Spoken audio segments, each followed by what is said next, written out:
In the shattered ruins of post-war Nuremberg, history took center stage as the International Military Tribunal convened on November 20th, 1945. Its purpose was clear: to pass judgment on the surviving leaders of Nazi Germany. The trial continued for nearly a year, culminating on October 1st, 1946, when verdicts were solemnly delivered. Of the 24 defendants, 11 were sentenced to death by hanging. Yet justice would not unfold smoothly. Hermann Göring, Reichsmarshal and the highest-ranking Nazi official at the trial, managed to evade the hangman's noose by committing suicide with a hidden vial of cyanide just hours before his scheduled execution. The remaining 10 faced their fate at the gallows constructed hastily within the gymnasium of Nuremberg's Palace of Justice. Among them were prominent figures such as Field Marshal William Keitel, Hitler's foreign minister Joachim von Ribbentrop, SS chief Ernst Kaltenbrunner, Nazi ideologue Alfred Rosenberg, Hans Frank, the infamous governor of occupied Poland, and Julius Streicher, the publisher of notorious and virulent propaganda. Yet the executions themselves were deeply flawed. Several men suffered slow and agonizing deaths due to botched hangings.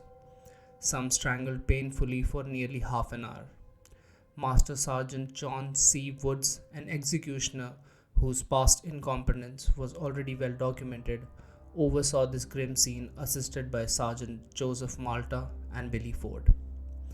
But what happened next after the gallows fell silent remained hidden from the public eye for decades.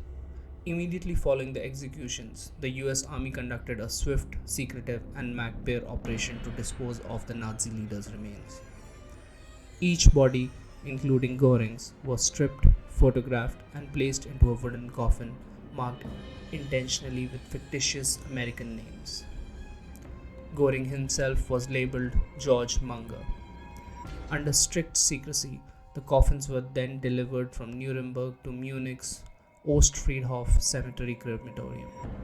The crematorium staff was falsely informed that the remains belonged to American soldiers killed in battle.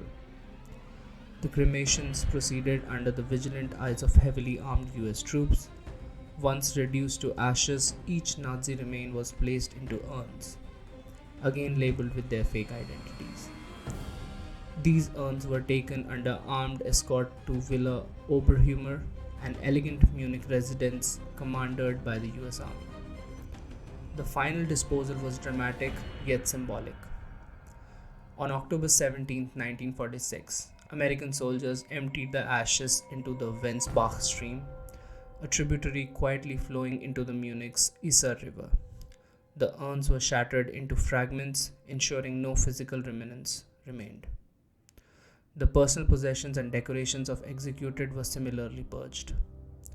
Uniform bearing Nazi insignia were incinerated. Decorations and medals, some adorned with diamonds and gold, were defaced or destroyed. Only certain valuables were salvaged and later sold to offset trial expenses. Yet curiously, a separate fate awaited Robert Ley, head of the German Labour Front, who had committed suicide nearly a year earlier. His cremated remains held a grotesque scientific intrigue.